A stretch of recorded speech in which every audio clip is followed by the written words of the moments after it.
Hello, it's another beautiful Wednesday. It's your favorite news and current affairs program on television, and I am your host, Royal Sazwa. We've got loads and loads and loads to talk about today. I've got a special guest in the studio, and the topic, our main topic for today is one you don't want to miss. So don't touch the dial, don't go anywhere. But before I introduce my guest and we delve into all that we've got to do today, we would show you our tidbits, our feature story segment. Don't go anywhere. We'll be right back.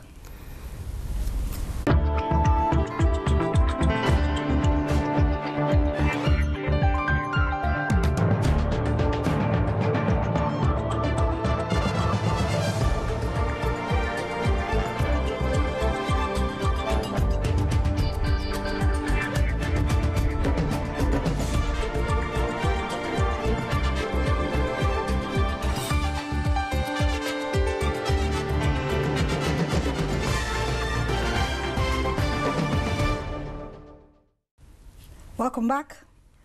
Like I said, we've got, it's going to be an exciting, inspiring episode today. And we're going to do things a bit differently today as well. With me in the studio to talk about some of the inspiring things we want to talk about is Evelyn Obaho. Yes. Hello, Evelyn. Hi. You are welcome to the program. Thank you. Thanks for having me. Thank you very much. And then I've got my usual. Hello, Stella. Hi, Ray. Are you ready? I'm ready. Okay. Before we begin, we would take our front page headlines, and it's none other but Fiona to show us what's on the front pages of our national dailies. Fiona?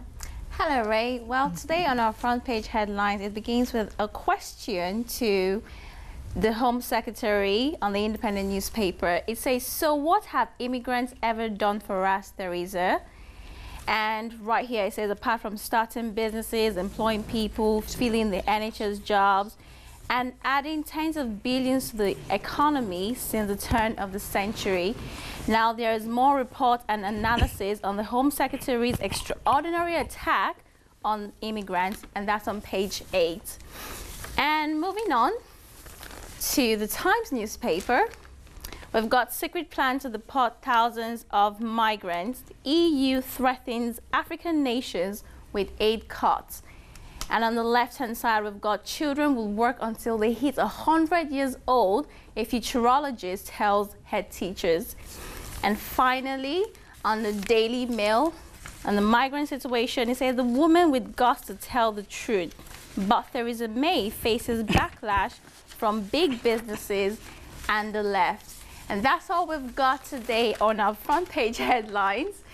And if you want some more details, you can go online or on the newsstands. Back to you, Ray. Thank you, Fiona. All right, quickly, we would begin.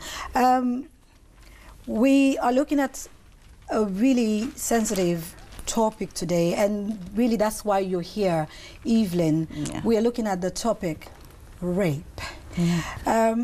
Before we talk about rape, before we even delve into rape, there's a promo that I would like for us to watch. Let's watch this promo.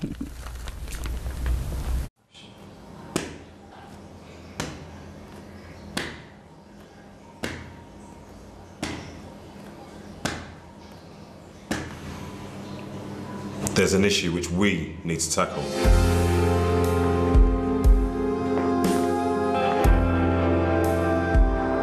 No matter how old you are,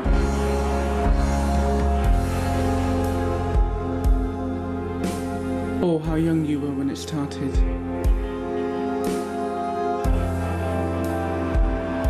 I waited until I was 18 to tell my story.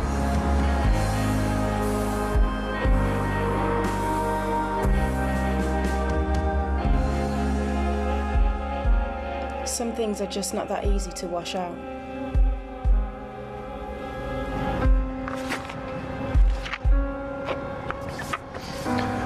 All that easy to fix.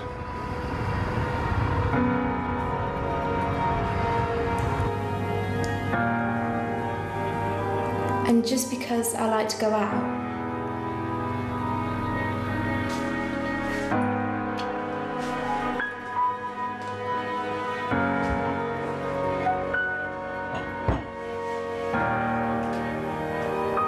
would prefer to stay in. I still have a story to tell.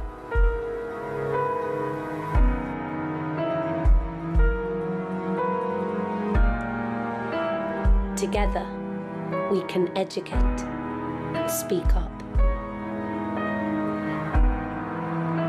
And know that someone's listening.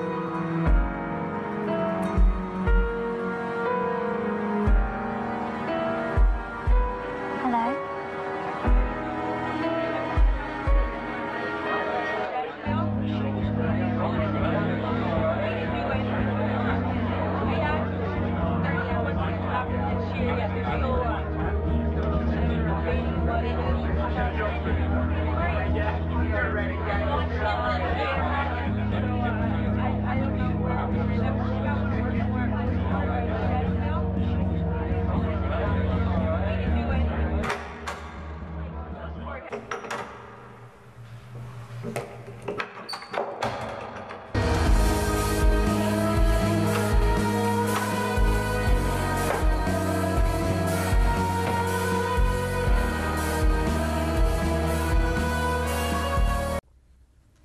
Evelyn, rape.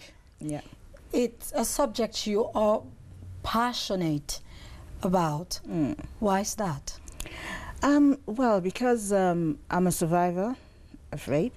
When you say survivor, what does that mean? It means that I've been raped and I've survived. So in other words, where someone would say a victim, you would rather say I would always I would always counter the word victim. If you say that someone is a victim of rape, then you're glorifying the rapist. That's the way I say it. So you're a survivor. You've come out of it. Yes, you're in a dark place, but the fact is that you've survived this. There's some who die from it, you know, and yeah, so that's why I insist that we are survivors, not victims. Thank you. Yeah, so you were talking to us about the reason why you're passionate when the subject rape is raised, you know. Yeah, I'm quite passionate about it because, yeah, like I said, I was raped. At the time it happened, I don't know, some strength just came from somewhere. And I said to myself after the incident that I'm not going to let this incident affect where my life was going to be in future. And after it, I went straight to my pastor and I was blamed. And that made me very, very angry because So you went from the sin of the rape straight to your pastor? Yes, and she said it was my fault. It made me I was very, very upset because I didn't see how it was my fault because I was wearing a black pair of trousers and my brother's black shirt. We all know what a man's shirt is like. And it kind of drove me into my shell, apart from the fact that I had to deal with the trauma of it, the fact that it was a stigma. You know, it made everything so, life was kind of bleak at the time. You just said right after it happened, you went to your pastor, who outrightly blamed you for it. Now, we've got a disturbing survey, really, which reveals that in the UK, 1 in 4 people are still of the opinion that a woman is partly responsible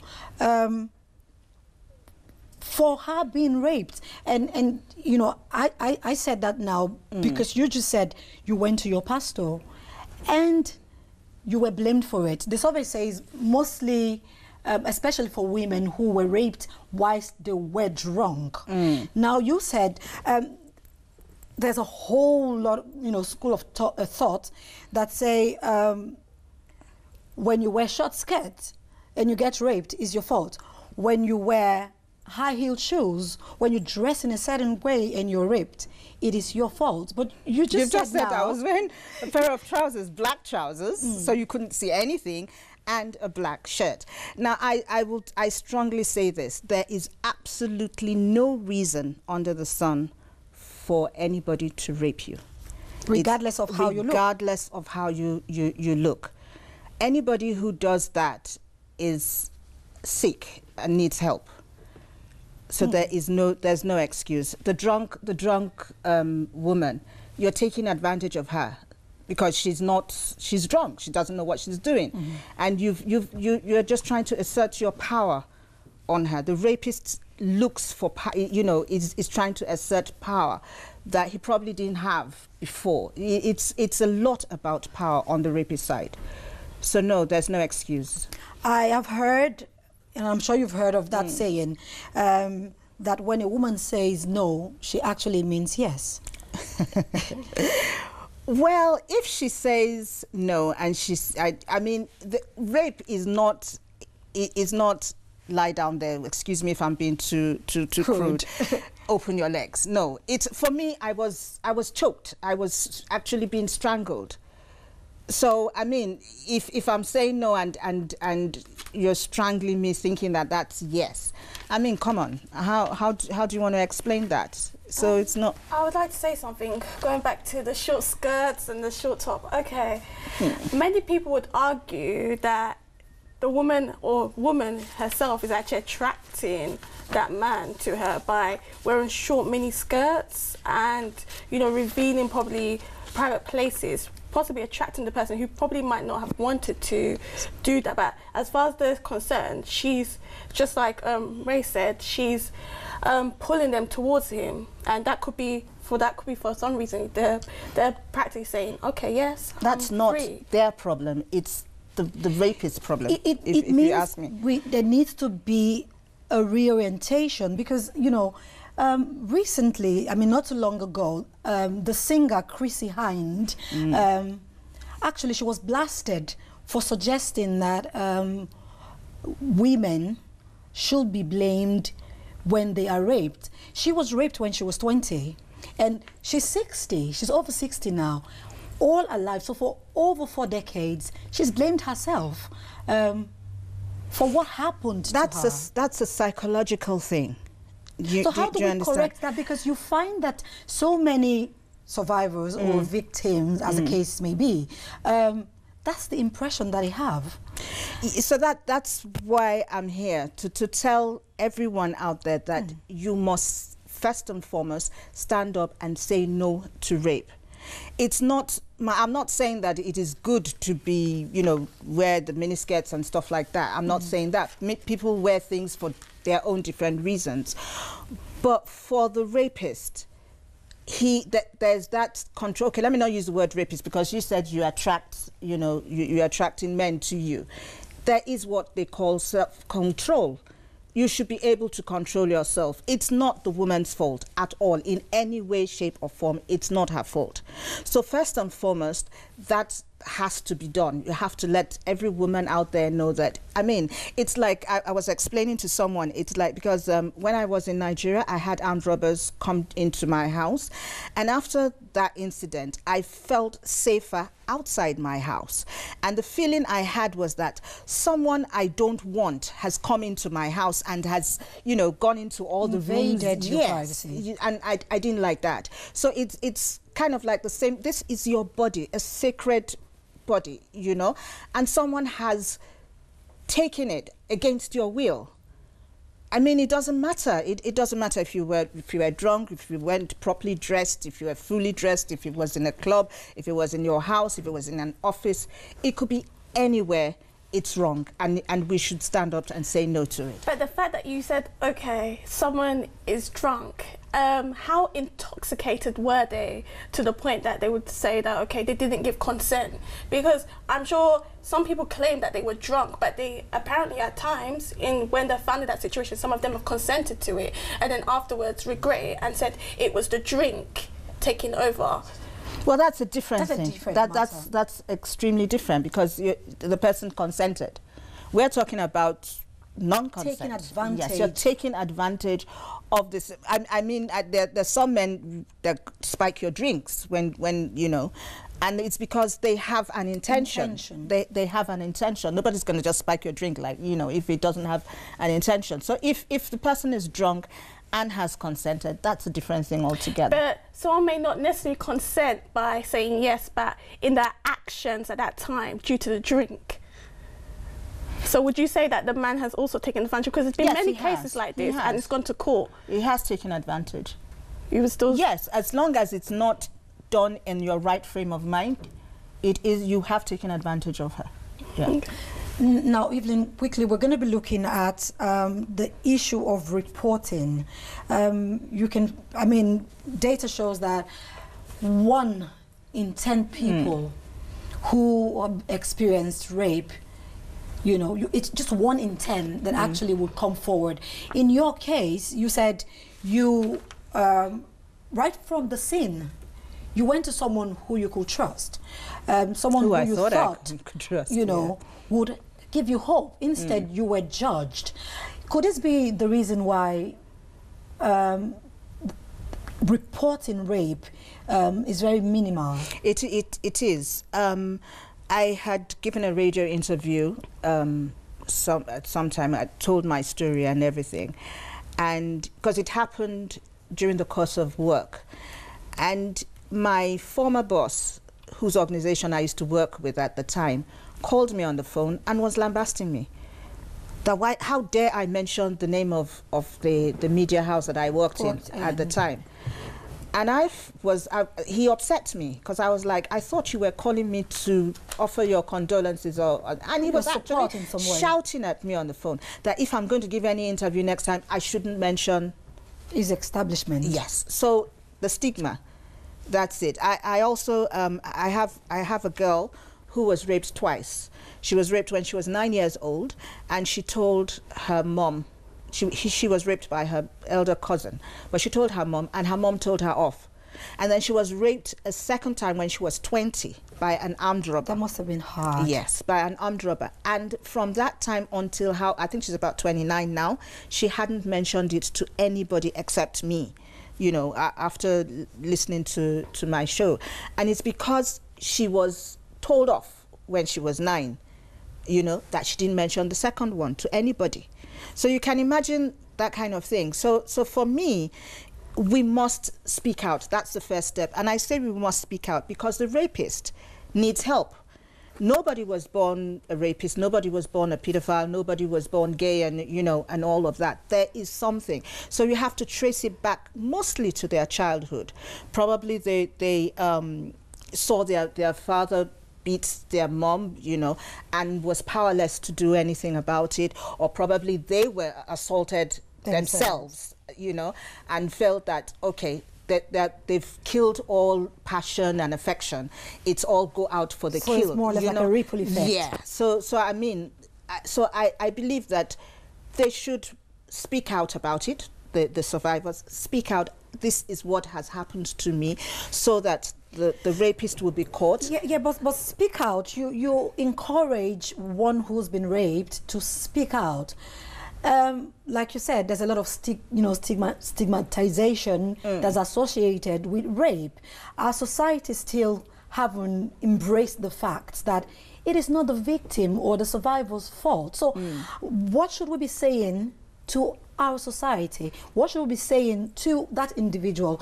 You went and you spoke to someone who you thought you could trust, but the person rebuked you or judged you. So as individuals, what's your best advice? When somebody comes to you to say, I have been raped, how should we respond? For the people that are being told this, I think that the first thing is to give them a mindset that it could happen to you. It could happen to your daughter. It could happen to anybody that you know.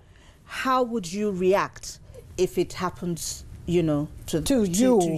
Because we've talked about people who their daughters came to them to say I was raped, and they still blame their child. So we're looking at how would you feel if it were you? So that's the first thing. And there are so many rapists out there. There's so many rapists because we don't speak out about it. Someone said to me, you should have gone to the police. And what was in my head at the time was, what would the police do? So I think, first of all, we have to reorientate the minds of people out there, our society, that this is a bad thing. It's as bad as murder. It's as bad as stealing. Yeah, because because all these people that murder, that steal, there's something that makes them do it, and they are arrested. Now, not many. If you go to prisons, you'll probably be able to count on the tip of your fingers how many are rapists in there. then they're virtually very few. If you know, if at all, you know, but they is that because and Stella, I'm directing the question to you, is that because we view, society sort of views rape as a behavioral problem instead of, you know, a criminal problem? Okay, actually under the Sexual Offences Act 2003, you know, rape is classified as, if there wasn't any consent, then it is rape.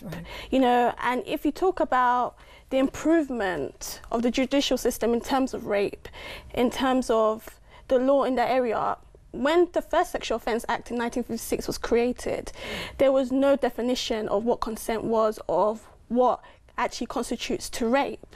So it was either you had to give its ordinary meaning of what consent or submission was. It was onto the Sexual Offences Act, that's when they reevaluated the law and realised that this issue was getting bigger and nothing was being done about it. That they realised, okay, if a person agrees to it, then definitely there is consent. But if they don't, but they said someone under the age of 16 cannot legally consent to it.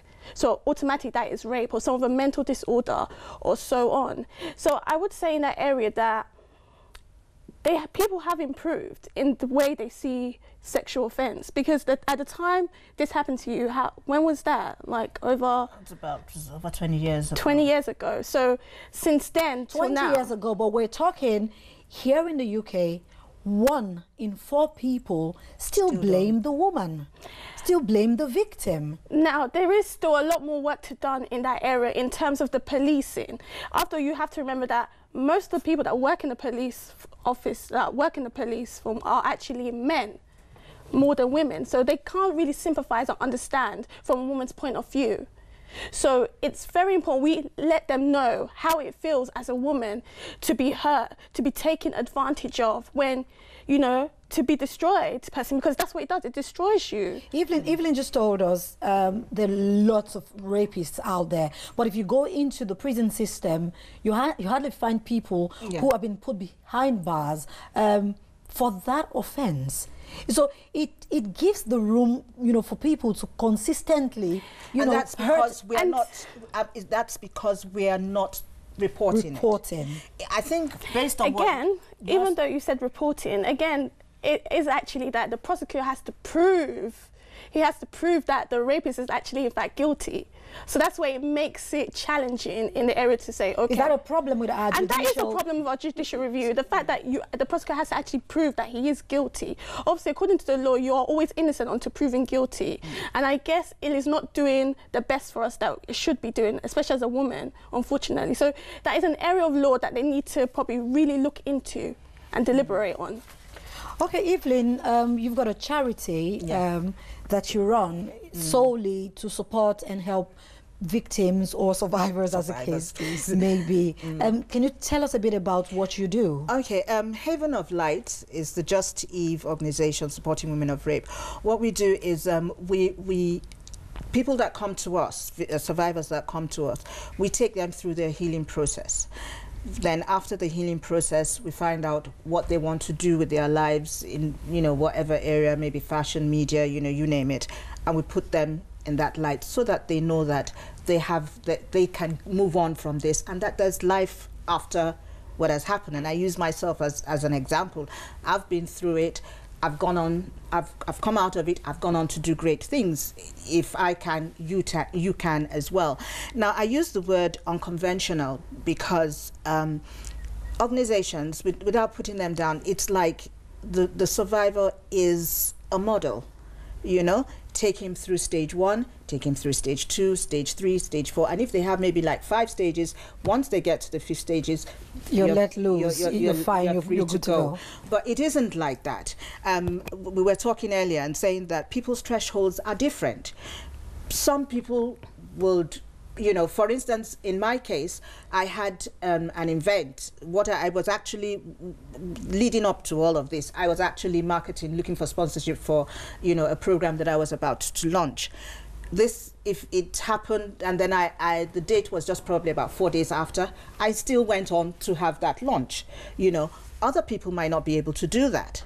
Do you understand? So it depends on so much that people can take. So we take you through the healing process at your own time, at your own pace.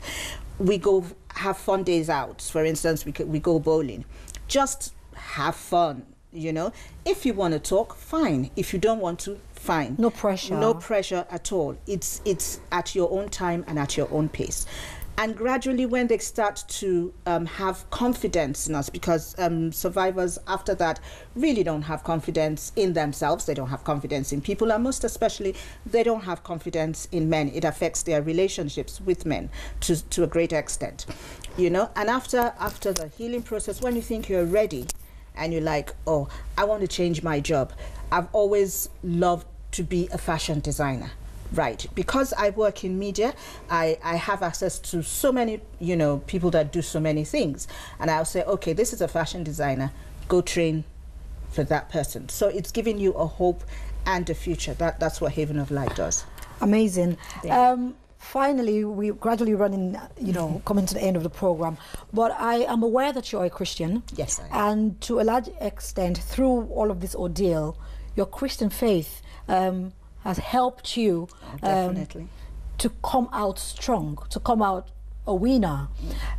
In your walk with victims, survivors, do you recommend your faith? I don't want to use the word recommend, because we don't want to scare anybody away. But what I do is I tell them, this is who I have. He has worked for me. Because really, when I look back, I'm like, if I didn't have Jesus, how would it have been? You know, I can't just begin to imagine. So what I just do is that I have Jesus, and he has helped me, honestly, from day one. Because, you know, when it was happening, I kept on screaming, Jesus, Jesus, save me from this, save me from this. And it didn't happen until I walked out and I said, God, I'm not going to let this affect the way my life is going to be. But I think at the time, I didn't understand any of it. But over the years, I kind of realized that, okay, God wanted me to go through that ordeal because he had work for me to do in supporting and helping others. So I tell them that, yes, I have Jesus, and he is the one that has helped me. So it's more or less sharing your personal experience with anybody that comes your way. Yes, anybody. Okay, we're going to go now, but one final word to that person who's watching and thinking, this is my life, this is my story. What is that final word? People are embarrassed, they can't tell their stories. What is that final word to that person who's watching you now and thinking, that happened to me too? Well, I would say, first and foremost, it's not an easy thing. It's very traumatic. But for us to move forward and stop this as much as we can, please speak out about it. You can speak to, it doesn't have to be Haven of Light, you can speak to any other rape organization. There are people who are out there to help. So please, yes, first and foremost, speak out about it, and then we can now take it on from there. Until you speak out, until you seek for help, you probably will just be there in your pain. Thank you so much, Evelyn. There's so much to talk about rape, but the program is a short one, and that's the much time allows us to take. Thank you, Stella, for being here too. And until same time next Wednesday, it's goodbye from all of us. Bye now. Bye.